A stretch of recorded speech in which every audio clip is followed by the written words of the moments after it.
నమస్కారం అండి. కాణిపాకం శ్రీ వరసిద్ధి వినాయకుని ఆలయం. ఇక్కడ వినాయకుడు స్వయంభూగా వెలిశారు. ఇక్కడ స్థల పురాణం ప్రకారం 1000 ఏళ్ల క్రితం విహారపురి అనే గ్రామంలో ముగ్గురు అన్నదమ్ములు గుడ్డి, మూగ, చెవిటి వాళ్ళు ఉండేవారు. వారికి కొంత పొలం ఉండేది. ఒకసారి కరువు వచ్చినప్పుడు పొలంలో నీళ్ళ కోసం బావిని తవ్వేటప్పుడు ఒక రాయికి తగిలి రక్తం కారడం మొదలైంది.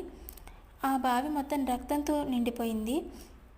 వాళ్ళు ఆ నీళ్ళను ముట్టుకోగానే వాళ్ళ అంగవైకల్యం మొత్తం పోయిందండి. ఇక్కడ వినాయకుడు చాలా మహిమ గలవారు. ఒట్టు వేసి ఎవరైనా ఇక్కడ అబద్ధం చెప్తే తప్పకుండా వినాయకుడు శిక్షిస్తారని నమ్ముతారు. కలియుగాంతంలో వినాయకుడు మనిషి రూపంలో అవతరిస్తారని కూడా చెప్పబడి ఉందండి.